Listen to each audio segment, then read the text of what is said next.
ભારતીય ડોક્ટરના દવાખાના સામે પાર્કિંગના મુદ્દે ભારે માથાકૂટ થઈ હતી. ડોક્ટરે કાર પાર્કિંગ કરનાર સાથે જીભાજોડી કરી હતી. સાથે જ તેના પર લાકડીથી હુમલો કરવાનો પ્રયત્ન કર્યો હતો. તેનો વિડીયો સામે આવ્યો છે, તે જોઈશું. આ વિડીયોથી ડોક્ટરની આબરૂના ધજાગરા ઉડી ગયા છે. આ સિવાયના સમાચારમાં જોઈએ તો અમેરિકામાં 35 વર્ષની રહેતી ભારતીય મહિલાની એરપોર્ટ પરથી આઈસના એજન્ટો દ્વારા ધરપકડ કરવામાં આવી છે. આ મહિલાની 53 વર્ષની ઉંમર છે. મહિલા સિંગલ મધર છે. તેના બાળકો હાલ જેલની બહાર રજળી રહ્યા છે અને દેશ સેવામાં પણ જોડાયેલા છે. આ મહિલા કેવી સ્થિતિમાં અમેરિકા ગઈ હતી તેની વિગતે વાત કરીશું. ઉપરાંતના વિડીયોમાં જોઈએ તો એક પાટીદાર યુવકે લક્ઝરી લેમ્બોર્ગિની કારને ફૂલ સ્પીડમાં ચલાવીને ધડાકાભેર અકસ્માત સર્જ્યો હતો. અકસ્માતમાં લેમ્બોર્ગિનીના 2 કટકા થઈ ગયા હતા, જ્યારે એક વ્યક્તિનું મોત થયું હતું. હાલ યુવકને જેલમાં નાખી દેવામાં આવ્યો છે. તે નશામાં પણ હતો અને તેણે પોતાના ગુના કબૂલી લીધા છે. તેના પર વિગતે વાત કરીશું. તો ચાલો તમામ સમાચાર જોઈએ વિસ્તારથી. અમેરિકામાં એક સામાન્ય કાર પાર્કિંગ સ્પોટ માટે શરૂ થયેલો આ વિવાદ કેવી રીતે સોશિયલ મીડિયા પર આખા પરિવાર માટે મોતની ધમકીમાં ફેરવાઈ ગયો તે જાણીને તમે ચોંકી જશો. અત્યારે અમેરિકાના કેલિફોર્નિયા રાજ્યના ફ્રેઝનો શહેરમાં એક એવી ઘટના બની છે જેણે સમગ્ર ઇન્ડિયન અમેરિકન સમાજ અને ખાસ કરીને મેડિકલ પ્રોફેશનલ્સને એક બહુ મોટા વિવાદમાં લાવી દીધા છે. આ ઘટનાનો પહેલા સમગ્ર વિડીયો જોઈ લો, પછી વાત કરીએ. You want to hit me? Go ahead. Yeah, hit me. So he's mad because I took his parking spot because he always parks here and he has this G-Wagon. But I got here first. So I'm going to make this difficult for him. Sorry, dude. You too, man. I get it. You're just trying to do your job. I'm just working, dude. Yeah. I'll be gone in 5 minutes if he lets me finish, and then I don't know who else he's going to call. You're supposed to wash in front of the office where this vehicle belongs. No, I don't have to. I can do it in any public area. Then it's double park. Okay, let me call. Okay, that's fine. Want to just damage my car because I'm parked here? I can damage your and his car. Yeah, go ahead. Then Go ahead. You want to hit me? Go ahead. Yeah, hit me. Go ahead. You're a doctor. I'll make so much money suing you. okay, It'll be great. sue me. Yeah. Did you just flatten my tire? That's crazy. You want to go flatten my tire? Wow. You stabbed my tire here? No, I didn't do that. Was that you? It just happened, huh? This little knife right here? That's kind of crazy. No, I didn't do it. Well, let's call the cops now. Huh? Yeah, let's call the cops. Make sure they come here. Yeah, yeah. Yeah, let's make sure they come here. I Yeah. didn't do that. Yeah, because you stabbed this and now you're good. 911, say emergency. Hi, I have a disgruntled individual who just slashed my tire right now while I'm at work. And so now I have a flat tire and I can't drive anywhere, so I need to make sure this guy's taken care of. The story isn't really adding up. He says I double park over there, which would be physically impossible because the street is so thin. You actually have to run. આ આખો કિસ્સો ભારતીય મૂળના જાણીતા doctor Jaipal Sidhu અને એક mobile car washing બિઝનેસના માલિક લુઆન Nguyen વચ્ચેના હિંસક ઝઘડાનો છે. ફ્રેઝનોની નોર્થ ડેરિંગ એવન્યુ અને ઈસ્ટ ફર એવન્યુ વચ્ચે આવેલી એક પબ્લિક સ્ટ્રીટ પર જ્યારે લુઆન ગુયેન એક મોંઘી દાટ ટેસ્લા સાયબર ટ્રક ધોવા માટે પાર્ક કરી રહ્યા હતા, ત્યારે ડોક્ટર જયપાલ સિદ્ધુ પોતાની સફેદ મર્સિડીઝ જી વેગન લઈને ત્યાં પહોંચ્યા હતા. ડોક્ટરે બહુ જ ગુસ્સામાં આવીને દાવો કર્યો હતો કે આ તેમનો કાયમી પાર્કિંગ સ્પોટ છે અને તેમની ગાડી વર્ષોથી અહીં જ પાર્ક થાય છે. તેમણે લુઆનને ત્યાંથી ગાડી હટાવવા અથવા ડબલ પાર્ક કરવા માટે હુકમ કર્યો હતો.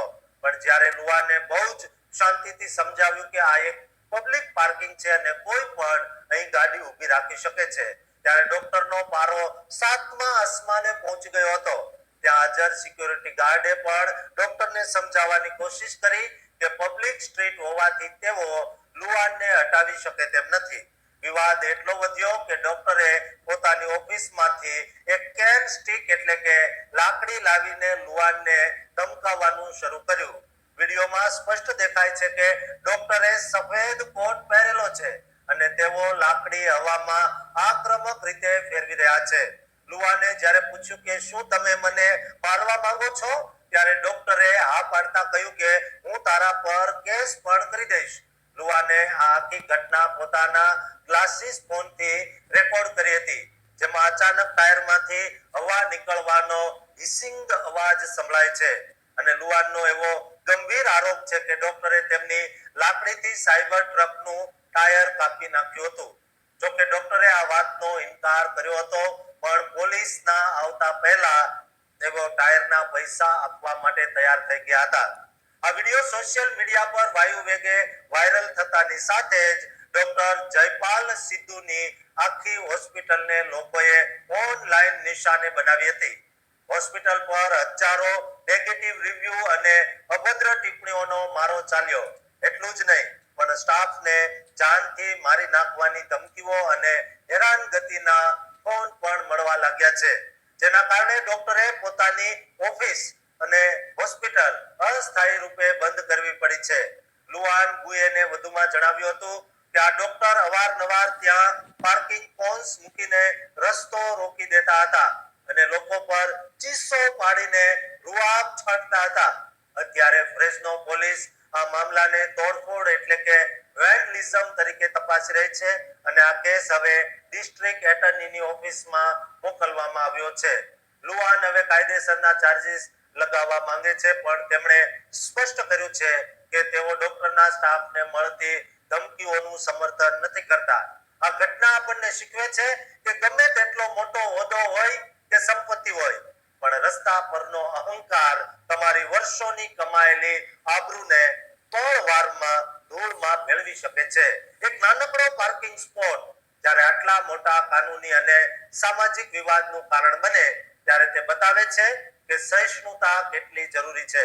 ડોક્ટર સિદ્ધુની આ આક્રમકતાએ તેમને માત્ર કાયદાકીય જાળમાં જ નથી ફસાવ્યા, પણ તેમની વર્ષોની મેડિકલ પ્રેક્ટિસ પર પણ કાળી ટીલી લગાવી દીધી છે અને હવે ન્યાયતંત્ર આ મામલે શું નિર્ણય લેશે તેના પર સૌની નજર ટકેલી છે. આવી પરિસ્થિતિમાં જ્યારે ડોક્ટર પોતે જ હિંસાનો સહારો લે, ત્યારે સમાજમાં કેવો સંદેશ જાય તે ખરેખર વિચારવા જેવું છે.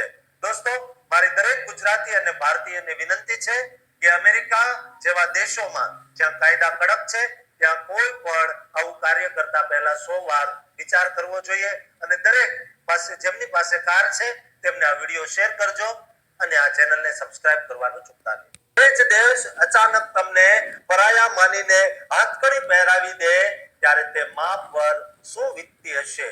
એક એરપોર્ટની સિક્યુરિટી અને એજન્ટનો એક કઠોર જવાબ કે તમે અહીં કાયમ માટે ન રહી શકો. શું આ સાચો ન્યાય છે? આજે એવી એક કરુણ ઘટના વિશે વાત કરીશું જે સાંભળીને તમારી આંખોમાં પાણી આવી જશે. દોસ્તો, તમે પણ વિચારતા થઈ જશો, શું માનવતા હવે સાવ મરી પરવારી છે? અત્યારે અમેરિકાના ટેક્સાસ રાજ્યમાંથી એક એવા સમાચાર સામે આવ્યા છે જેણે સમગ્ર ભારતીય સમાજ અને ખાસ કરીને ઇમિગ્રન્ટ્સના પાયા હચમચાવી દીધા છે. 53 વર્ષના મીનુ બત્રા, જેઓ છેલ્લા 35 વર્ષથી અમેરિકામાં એક પ્રામાણિક જીવન જીવી રહ્યા છે, તેમની 17 માર્ચ 2026 ના રોજ ટેક્સાસના આર્લિંગટન ઇન્ટરનેશનલ એરપોર્ટ પરથી આઈસના એજન્ટો દ્વારા બહુ જ નાટકીય ઢબે ધરપકડ કરવામાં આવી છે. મીનુ બત્રા મૂળ ભારતીય પંજાબી અને શીખ ધર્મના છે. 1980ના દાયકામાં ભારતમાં થયેલા રમખાણોમાં તેમના માતા પિતાની નિર્મમ હત્યા થયા પછી તેઓ એક કિશોર વયે જીવ બચાવવા માટે 1991ની આસપાસ અમેરિકા ભાગીને આવ્યા હતા અને 2002 થી તેઓ ટેક્સાસના બ્રાઉન્સવિલે વિસ્તારમાં વસવાટ કરે છે. તેઓ 4 અમેરિકન નાગરિક સંતાનોના સિંગલ મધર છે અને તેમનો સૌથી નાનો દીકરો જેસ્પર અત્યારે અમેરિકાની સેનામાં જોડાઈને દેશની સેવા કરી રહ્યો છે. મીનુ બત્રા પોતે પણ બહુ જ પ્રતિષ્ઠિત વ્યવસાય સાથે જોડાયેલા છે. તેઓ ટેક્સાસના એકમાત્ર લાયસન્સ ધરાવતા કોર્ટ ઇન્ટરપ્રિટર છે, જેઓ હિન્દી, પંજાબી અને ઉર્દુ ભાષાના અનુવાદક તરીકે છેલ્લા 20 વર્ષથી ઇમિગ્રેશન કોર્ટમાં હજારો દક્ષિણ એશિયાઈ લોકોને મદદ કરી રહ્યા છે. 17 માર્ચની સાંજે જ્યારે તેઓ વિસ્કોન્સિનમાં એક કોર્ટ કેસ માટે જઈ રહ્યા હતા ત્યારે એરપોર્ટ સિક્યુરિટી પાસ કર્યા પછી સાદા કપડામાં આવેલા એજન્ટોએ તેમને અટકાવ્યા અને બહુ જ કઠોરતાથી પૂછ્યું, શું તમને ખબર છે કે તમે અહીં ગેરકાયદેસર છો અને તમારો દેશ નિકાલનો આદેશ છે? મીનુએ બહુ જ વિનમ્રતાથી પોતાના દસ્તાવેજો બતાવ્યા અને કહ્યું કે મારી પાસે આગામી 4 વર્ષ માટે માન્ય વર્ક પરમિટ છે. પણ એજન્ટોએ બહુ જ ઉદ્ધતતાથી જવાબ આપ્યો, તેનો અર્થ એ નથી કે તમે અહીં કાયમ માટે રહી શકો. મીનુને હાથકડી પહેરાવીને 24 કલાક સુધી ખોરાક કે પાણી વગર વિવિધ હોલ્ડિંગ સેલમાં રાખવામાં આવ્યા અને ત્યારબાદ તેમને એલ વેલે ડિટેન્શન સેન્ટરમાં ધકેલી દેવામાં આવ્યા છે. કાનૂની રીતે જોતા વર્ષ 2000માં ન્યૂ જર્સીના જજે તેમને વિથ હોલ્ડિંગ ઓફ રિમૂવલનો દરજ્જો આપ્યો હતો, જેનો અર્થ છે કે તેમને ભારતમાં સુરક્ષાના કારણોસર મોકલી શકાતા નથી. છતાં પણ ટ્રમ્પ વહીવટી તંત્ર તેમને ઇલીગલ એલિયન ગણાવીને તેમની દેશ બહાર કાઢવા મથામણ કરી રહ્યું છે. ડિટેન્શનમાં મીનુની હાલત અત્યંત નાજુક છે કારણ કે તાજેતરમાં તેમની સર્જરી થઈ હતી અને ત્યાં તેમને યોગ્ય મેડિકલ સારવાર મળી રહી નથી. જેલની ગંદકી અને માનસિક તણાવને કારણે તેમને શ્વાસની બીમારી થઈ છે અને તેમનો અવાજ પણ સાવ બેસી ગયો છે. તેમના વકીલ દીપક આહલુવાલિયાએ કોર્ટમાં હેબિયસ કોર્પસ પિટિશન દાખલ કરી છે અને હજારો લોકોએ તેમને મુક્ત કરવા માટે પિટિશન પર સહી કરી છે. તેમની દીકરી અમૃતાસિંહ અને પુત્ર જેસ્પર બહુ જ ભાવુક થઈને ન્યાયની ગુહાર લગાવી રહ્યા છે. જેસ્પરનું કહેવું છે કે હું દેશની સેવા માટે સેનામાં ગયો પણ મારી પોતાની માતા જ આ દેશમાં સુરક્ષિત નથી. તે બહુ મોટી કરુણતા છે. 21 એપ્રિલ 2026 સુધીમાં સરકારે આ મામલે જવાબ આપવાનો છે, પણ હાલમાં તો એક 35 વર્ષથી વસેલી માં જેલના સળિયા પાછળ સડી રહી છે અને તેમનો પરિવાર તેમને ઘરે લાવવા માટે બલખા મારી રહ્યો છે. દોસ્તો, એક માતાને એમનો પરિવાર પાછો મળે, પોતાના માળામાં જઈ શકે એટલા માટે આ વિડીયોને શેર કરજો અને આ વિડીયો ટ્રમ્પ સુધી પહોંચાડજો અને આ ચેનલને સબસ્ક્રાઇબ કરવાનું ચૂકતા નહીં. પાટીદાર યુવાન રસ્તા પર લક્ઝુરિયસ લેમ્બોર્ગિની કાર લઈને પૂરપાટ ફૂલ સ્પીડે નીકળે છે અને પળવારમાં તે સપનાની સવારી સ્મશાન યાત્રામાં ફેરવાઈ જાય છે. એક મિત્રના જીવની કિંમત જ્યારે દારૂના નશા અને પસ્તાવાના આંસુમાં ધોવાઈ જાય ત્યારે તે વેદના કેવી હશે? શું નશાની એક લત આખી જિંદગી જેલના સળિયા પાછળ ધકેલી શકે? આ ભયાનક અકસ્માત પાછળનું એવું સત્ય જે તમારી આંખો ઉગાડી નાખશે. અત્યારે અમેરિકાના કેલિફોર્નિયામાં વસતા આપણા ગુજરાતી સમાજમાં એક એવો કિસ્સો ચર્ચામાં છે જેણે નશામાં ગાડી ચલાવવાના ભયાનક અંજામને ફરી એકવાર દુનિયા સામે ખુલ્લો પાડી દીધો છે. આ વાત છે 25 વર્ષના શિવમ ઘનશ્યામ પટેલની, જેઓ કેલિફોર્નિયાના યોરબા લિન્ડા વિસ્તારમાં રહે છે. 20 ઓક્ટોબર 2023ની એ શુક્રવારની સાંજે આશરે 6:30 વાગે એના આયમ હિલ્સના સાન્ટા આના કેયોન રોડ પર એક એવી ઘટના બને છે જેણે બે પરિવારોના જીવન હંમેશા માટે સાવ બદલી નાખ્યા. શિવમ પટેલ તે સાંજે એક લક્ઝરી લેમ્બોર્ગિની કાર ચલાવી રહ્યો હતો, જે કાર ખરેખર તેના મિત્ર અને 47 વર્ષના આદિ રોથની હતી. આદિ રોથ પોતે કારમાં પેસેન્જર તરીકે બેઠા હતા અને શિવમ સ્ટીરિંગ પર હતો. વારમાં શિવમે કાર પરનો કાબુ ગુમાવ્યો અને પૂરપાટ ઝડપે ફૂલ સ્પીડે જતી લેમ્બોર્ગિની રસ્તા પર પલટી ખાઈ ગઈ અને બે કટકા થઈ ગયા. અકસ્માત એટલો ભયાનક હતો કે કારમાં સવાર આદિ રોથ સીધા જ કારમાંથી બહાર ફેંકાઈ ગયા અને ગંભીર ઈજાઓને કારણે તેમનું ઘટના સ્થળે જ અત્યંત કરુણ મોત નીપજ્યું. જ્યારે શિવમને સામાન્ય ઈજાઓ થઈ, પણ અસલી સત્ય ત્યારે બહાર આવ્યું જ્યારે પોલીસની તપાસમાં શિવમ પટેલના બ્લડ રિપોર્ટ સામે આવ્યા. દોસ્તો, રિપોર્ટ મુજબ શિવમના શરીરમાં આલ્કોહોલનું પ્રમાણ 0.09 એટલે કે 0.09% હતું, જે કેલિફોર્નિયાની કાયદેસરની મર્યાદા કરતા ઘણું વધુ છે. એટલું જ નહીં, પણ તેના શરીરમાં મારિયા જુઆના એટલે કે ગાંજાના અવશેષો પણ મળી આવ્યા. દારૂ અને ડ્રગ્સના ખતરનાક મિશ્રણને કારણે શિવમ પટેલ પર નશામાં વાહન ચલાવીને કોઈનો જીવ લેવાના ગંભીર આરોપો મૂકવામાં આવ્યા હતા. તપાસ દરમિયાન એવું પણ જાણવા મળ્યું કે અકસ્માત પહેલા એટલે કે 31 જાન્યુઆરી 2024 ના રોજ પણ શિવમ એક હિટ એન્ડ રન કેસમાં સંકળાયેલો હતો, જેમાં તેણે પ્રોપર્ટીને નુકસાન પહોંચાડ્યું હતું. 1 માર્ચ 2024 ના રોજ તેની વિધિવત ધરપકડ કરવામાં આવી અને ત્યારથી તે સતત જેલમાં બંધ છે. આ કેસમાં નવો વળાંક ત્યારે આવ્યો જ્યારે 15 એપ્રિલ 2026 ના બુધવારે ઓરેન્જ કાઉન્ટી સુપીરિયર કોર્ટમાં શિવમ પટેલે જજ લેરી એલિન સામે પોતાના તમામ ગુનાઓની કબૂલાત કરી લીધી. તેણે નશામાં અકસ્માત કરીને મિત્રનો જીવ લેવાની વાત સ્વીકારી લીધી. દોસ્તો, કોર્ટે તેને 4 વર્ષ અને 4 મહિના એટલે કે કુલ 52 મહિનાની જેલની સજા ફટકારી છે.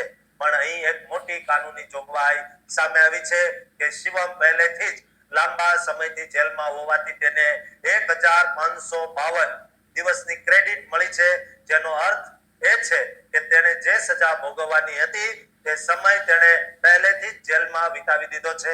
તેથી હવે તેને વધુ જેલમાં રહેવું પડશે નહીં. આ કેસ એ દરેક યુવાન માટે લાલ બત્તી સમાન છે, જેઓ લક્ઝરી કાર અને ડ્રાઇવિંગના નશાના મોહમાં આવીને કાયદો હાથમાં લે છે. એક પળનો નશો અને એક નાનકડી ભૂલ કેવી રીતે એક નિર્દોષ વ્યક્તિનો જીવ લઈ શકે અને હસતા રમતા પરિવારને વેર વિખેર કરી શકે તે આ કિસ્સા પરથી સાફ દેખાય છે. શિવમ ભલે જેલમાંથી બહાર આવી જાય, પણ તેના મન પર એક મિત્રનો જીવ લીધાનો પસ્તાવો કાયમ રહેશે. આ અકસ્માતે ફરી એકવાર સાબિત કરી દીધું છે કે રસ્તા પરની બેદરકારી માત્ર ડ્રાઈવર માટે જ નહીં, પણ તેની સાથે બેઠેલા લોકો માટે પણ જીવલેણ બની શકે છે. દોસ્તો, આ સમાચાર તમને સજાગ રાખવા અને સુરક્ષિત રાખવા માટે છે, એટલે આ વિડીયો તમામ ગુજરાતીઓને શેર કરજો, જેના પરથી સૌ કોઈ શીખ લેશે અને ક્યારેય નશામાં વાહન ચલાવવાનું જોખમ નહીં ખેડે. કારણ કે એક ભૂલ કોઈની જિંદગીનો આખરી દિવસ બની શકે છે. માટે દરેક ગુજરાતી અને દરેક ભારતીયને આ વિડીયો શેર કરજો અને આ ચેનલને સબસ્ક્રાઇબ કરવાનું ચૂકતા નહીં.